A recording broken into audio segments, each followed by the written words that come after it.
नमस्कार, मैं हूं शिव पांडे और ये है कौशाम्बी जिले का डाइट मैदान। पिछले कुछ दिनों से कौशाम्बी जिले की चर्चा है और चर्चा कारण है लोहंदा गांव, जहां पर एक निरपराध को जेल भेज दिया जाता है। और इस संबंध में आज ब्राह्मण समाज कुछ लोग यहां पर इकट्ठा हुए हैं। आइए इनसे बात करते और जानने की कोशिश करते हैं कि आखिर यहाँ पर इकट्ठा होने का क्या वजह है, किस वजह से यहाँ पर लोग आए हुए हैं और इनकी आगे क्या रणनीति होने वाली है। आज आप लोग यहाँ पर आए हुए हैं, ब्राह्मण समाज काफी लोग यहाँ पर दिख रहे हैं। तो आखिर जब वो लड़का छूट गया है, उसको निरपराध घोषित कर दिया गया है और बरी भी हो चुका है, तो आगे की क्या रणनीति है आप लोगों की और आप यहाँ पर क्यों आए हैं? ऐसा है कि अभी लड़का चूंकि निरपराध था, 164 के अपने बयान में बच्ची जो है उसने कहा था कि मेरे साथ ऐसी कोई घटना नहीं हुई, मेरी माता ने सिखाया इसलिए ऐसा मैंने बोला था।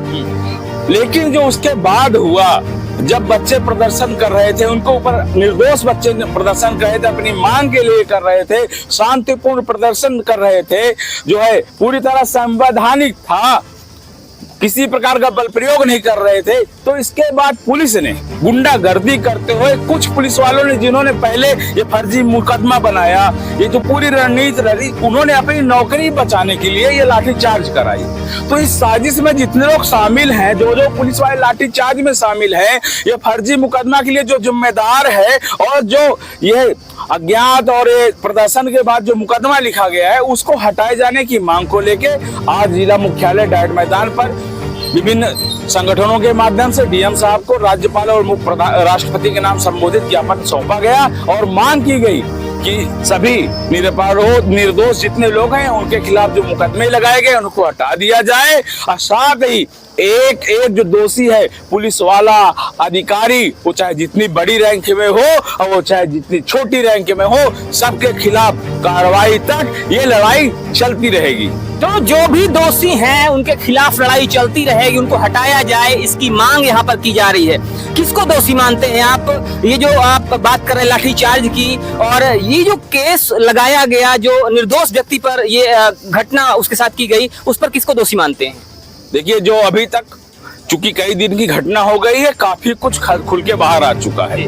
मामले में चौकी इंचार्ज ने, उस दिन लड़ाई झगड़ा हुआ था, जब चौकी इंचार्ज से रिपोर्ट मांगी गई, उसने लिख के दे दिया था यहाँ लड़ाई झगड़ा है। मामले में सीओ ने भी इनको मुकदमा लिखने के स्थान पे जांच करने की बात कही, लेकिन भ्रष्ट थाना अध्यक्ष जो ब्रजेश करवरिया है, उसने पैसे की लेन देन करके इस मुकदमे को भी कुछ लोगों से मिली भगत करके इस फर्जी मुकदमे को लिखकर उस बच्चे को जेल भेजा।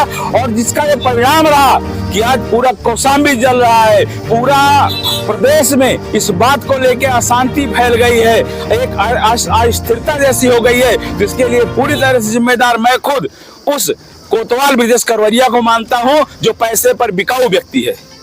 तो आरोप आ रहा है ब्रजेश करवरिया पर, जो कोतवाल हैं, और उन पर आरोप ये है कि उन्होंने गलत तरीके से मुकदमा लिखा, एक निर्दोष को जेल भेजा और एक ऐसा आरोप लगाया जिससे उसकी जिंदगी भी खराब हो सकती थी। आइए बात करते कुछ और लोगों से और जानने की कोशिश करते हैं कि आखिर इनकी क्या राय है इस विषय पर। आपका क्या कहना है कि ब्रजेश करवरिया ने एक गलत आरोप लगाकर एक निर्दोष व्यक्ति को जेल भेजा, जिसमें उसकी जिंदगी भी बर्बाद हो सकती थी? क्या कहना है आपका कि ये चीज कहाँ तक सही थी और ब्रजेश करवरिया को लेकर क्या कहेंगे? देखिए, सबसे बड़ी बात ये है कि हमारे समाज में ये जो सवर्ण आर्मी के लोग गए, वहाँ पे धरना प्रदर्शन किए, 100 को लेकर ब्राह्मण समाज के लोग पहुँचे और उन्होंने धरना प्रदर्शन दिया और वो बिल्कुल सही तरीके से, बिल्कुल जो है संवैधानिक तरीके से बैठ के अपने हक की मांग कर रहे थे। और हक की मांगना क्या जो है एक ब्राह्मण समाज के लिए क्या जो है बहुत बड़ा अपराध है। उन्होंने कोई अपराध नहीं किया। उन निरपराध लोगों को पुलिस प्रशासन ने जो है बहुत बर्बरता के साथ दौड़ा कर लाठीचार्ज किया और लात जूतों से मारा। ये कतई जो है अपने ब्राह्मण समाज के लिए बर्दाश्त नहीं है। और सबसे बड़ी बात ये है, या किसी समाज का हो वो हमसे मतलब नहीं है। अगर मान लीजिए कोई अगर अपने हक की लड़ाई लड़ रहा है तो उसको आप न्याय नहीं दे सकते हैं, तो उसको लाठी मार भी नहीं सकते हैं। तो कोई भी समाज का व्यक्ति हो, चाहे वो किसी भी जाति का हो, किसी भी धर्म का हो, उससे मतलब नहीं है, लेकिन किसी भी व्यक्ति को निर्दोष फंसाया नहीं जा सकता है। और अगर वो अपने हक की मांग कर रहा है तो उस पर लाठी चार्ज भी नहीं की जा सकती है। क्या कहेंगे इस पर आप? जो ये लाठी चार्ज हुई है निर्दोष लोगों पे, इस पर क्या कहेंगे?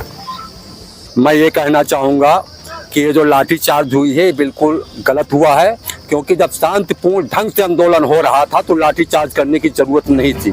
जानबूझ करके कुछ अधिकारी और कुछ यहाँ विपक्ष के नेता प्रदेश की सरकार को बदनाम करने का कुछ प्रयास कर रहे हैं कि जानबूझ करके कौशाम्बी को अशांत करना चाह रहे हैं, जबकि यह जानते हुए कि वो ब्राह्मण का लड़का निर्दोष है। यहाँ किसी जात की बात नहीं कर रहा हूँ, यहाँ सिर्फ इस बात की बात कर रहा हूँ कि अपराधी कोई हो, अपराधी की कोई जात नहीं होती, कोई पात नहीं होती, अपराध किसी के साथ नहीं। और इस जिले के अंदर कुछ ऐसे भी अधिकारी हैं जो सेटिंग करके समस्या पैदा करके लाख के ऊपर रिश्वत लेकर के मामले को फाइनल करते हैं। ऐसी भी कुर्सी इस जिले के अंदर है, उस कुर्सी की जांच होनी चाहिए। और इसके लिए कोई भी सक्षम जांच एजेंसी से निष्पक्ष जांच करा करके किसी भी दोषी व्यक्ति को बख्शा ना जाए और किसी निर्दोष को सताया ना जाए, ये मैं मांग कर रहा हूँ। ये केवल सरकार को बदनाम करने के लिए कौशाम्बी जनपद के अंदर ये कुछ जो विपक्षी मानसिकता के लोग हैं, उन लोगों ने कुत्सित कूटनीतिक रचना रच करके साजिश करके इस समस्या को जन्म दिया है। दोषी को बख्शा ना जाए और निर्दोष को सताया ना जाए, इस बात की मांग हो रही है। इतनी राजनीति गरमाई हुई है इस विषय पर, अलग अलग पार्टियां हैं, सबकी अपनी अपनी राय है। कुछ लोग अभी भी कह रहे हैं कि वो बेटी का शोषण हुआ है, बेटी के साथ गलत हुआ है। क्या कहेंगे इस पर आप, जबकि लड़के को निर्दोष साबित किया जा चुका है? भाई ये सबकी अपनी अपनी सोच है, अपना अपना स्वार्थ है। हम ये कहेंगे जिस तरह से शांतिपूर्ण धरना प्रदर्शन चल रहा था, प्रशासन के पास अन्य रास्ते भी थे, जैसे बौछार करा देते पानी का। इस तरह से बर्बरतापूर्वक मारपीट, गाली गलौज, जूतों से मारना, ये गलत है। दूसरी चीज़ ये है कि समाज, किसी भी समाज का निर्दोष व्यक्ति सताया न जाना चाहिए। अगर निर्दोष है तो उसको परेशान न किया जाए, दोषी है तो जांच करके उस पर उचित कानूनी कार्रवाई की जाए। तो यहाँ पर लोगों का कहना है कि किसी भी समाज का व्यक्ति हो, अगर वो दोषी है तो कार्रवाई की जाए, लेकिन निर्दोषों को सताया ना जाए। यहाँ पर जितने भी लोग हैं सबकी यही मांग है कि जो भी यहाँ पर दोषी है, जो भी गलत है, जिसने गलत किया है, उस पर कार्रवाई होनी चाहिए और साथ ही साथ कुर्सी की जांच भी होनी चाहिए, ताकि दूध का दूध और पानी का पानी हो सके। खैर, इस पर आपका क्या कहना है आप हमें जरूर बताइएगा। बने रहिए हमारे साथ खबरों का अपडेट के लिए। जय हिंद।